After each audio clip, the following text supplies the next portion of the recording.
आज की हमारी कहानी का शीर्षक है चौखट के उस पार। कहते हैं हर घर की चौखट पर एक कहानी बैठी होती है। कुछ कहती नहीं लेकिन सब सहती है।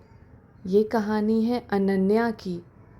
30 साल की एक साधारण सी लड़की जो दूसरों के लिए बेटी, पत्नी, बहू बनती गई, पर खुद के लिए क्या थी, ये सवाल कभी किसी ने नहीं पूछा।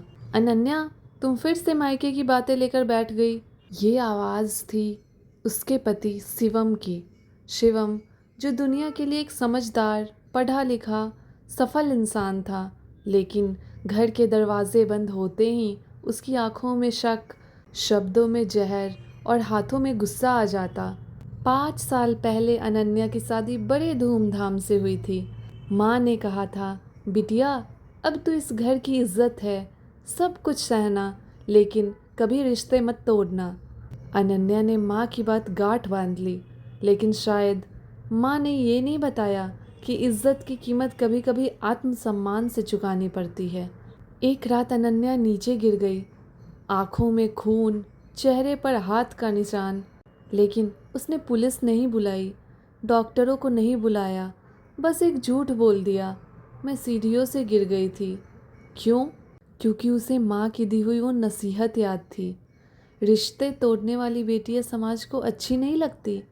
अंतरा, उसकी छोटी बहन, जब उसके घर आई तो अनन्या को देखकर समझ गई कुछ तो गड़बड़ है। दीदी, तुम कब तक सहोगी? अनन्या की आंखें भर आई। जब तक माँ का विश्वास टूट नहीं जाता, जब तक मेरे बच्चे मुझे कमज़ोर ना समझ ले, जब तक खुद को खो ना दूँ, मैं सहती रहूँगी।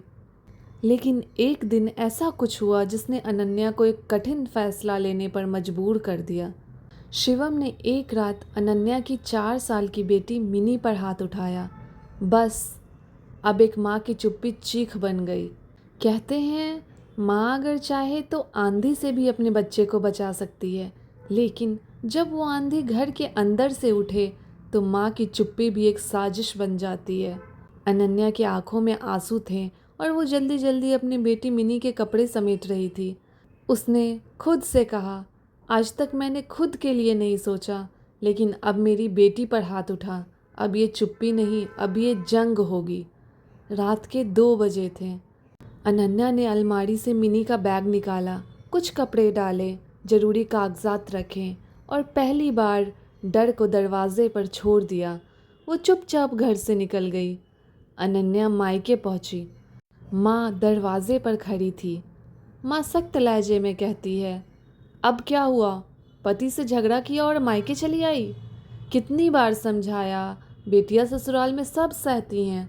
अनन्या धड़कती आवाज में कहती है, माँ, इस बार बात मुझ तक नहीं रही, अब बात मिनी तक पहुंच गई है।